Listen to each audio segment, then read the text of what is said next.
Hi అండి, నమస్తే. Welcome to SMP kitchen. ఈరోజు నేను చేస్తున్న రెసిపీ పాలకూర పప్పు అండి.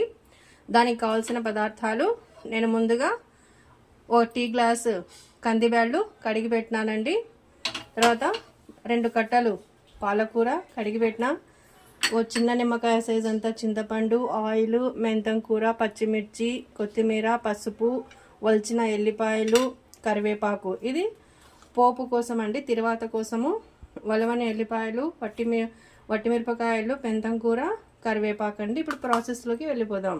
ముందుగా ఒక కుక్కర్ పెట్టి స్టవ్ వెలిగించాలండి.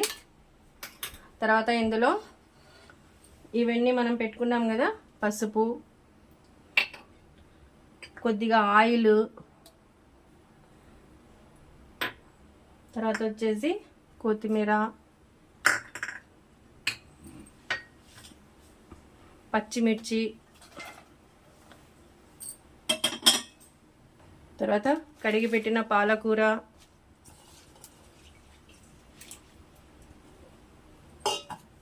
కొద్దిగా కరివేపాకు,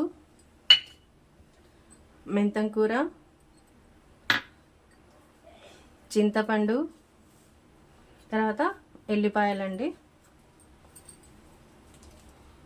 ఇవన్నీ వేసి తగిన నీళ్లు పోసి ఇప్పుడు కుక్కర్ పెట్టేద్దాము. 3 విజిల్స్ రావాలండి. ఇంకా పప్పు ఎంపుదాం. తగినంత ఉప్పు వేసేసి ఇప్పుడు పప్పు రామ్దామండి. పప్పు రామినానండి. ఇప్పుడు తిరువాత వేద్దాము. ముందుగా స్టవ్ పైన ఒక తిరువాత గిన్నె పెట్టి స్టవ్ వెలిగించాలండి. ఆన్ చేసిన తర్వాత ఇది హీట్ అవ్వాలి. హీట్ అయిన తర్వాత దీనిలో కొద్దిగా తగినంత ఆయిల్ వేద్దాము. ఆయిల్ వేసి ఎల్లిపాయలు ఈ విధంగా పొట్టుతోనే కచ్చపచ్చ దంచి తిరువాతలో వేయాలండి. తర్వాత కొద్దిగా జీలకర్ర, ఆవాలు వేసిన తర్వాత కొంచెం కలుపుదాము.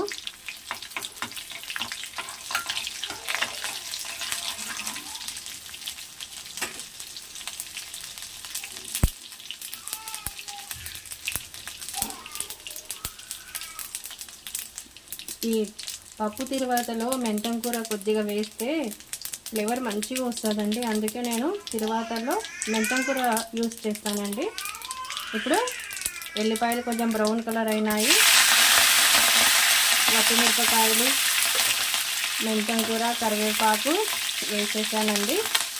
కొంచెం కలిపి ఇవన్నీ కొంచెం వేగిన తర్వాత పప్పు తిరువాత వేసేద్దాము. పప్పులో ఈ తిరువాత వేసేద్దాము. చూడండి, వేడి వేడిగా పాలకూర పప్పు అండి రెడీ అయింది. మీరు కూడా తప్పకుండా ట్రై చేయండి. నా ఛానల్ సబ్స్క్రైబ్ చేయండి. థ్యాంక్ యూ అండి. ఇదిగోండి, వేడి వేడి అన్నంతో బాగా పెద్ద స్పూన్ నెయ్యి వేసుకొని పాలకూర పప్పు వేసుకొని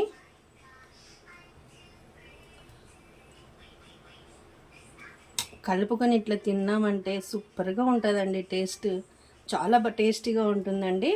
నేను చెప్పినట్టుగా ప్రాసెస్ అలాగే చేయండి. మీరు చాలా టేస్ట్గా కుదురుతుందండి పాలకూర పప్పు. నా ఛానల్ సబ్స్క్రైబ్ చేయండి, లైక్ చేయండి. థ్యాంక్ యూ అండి.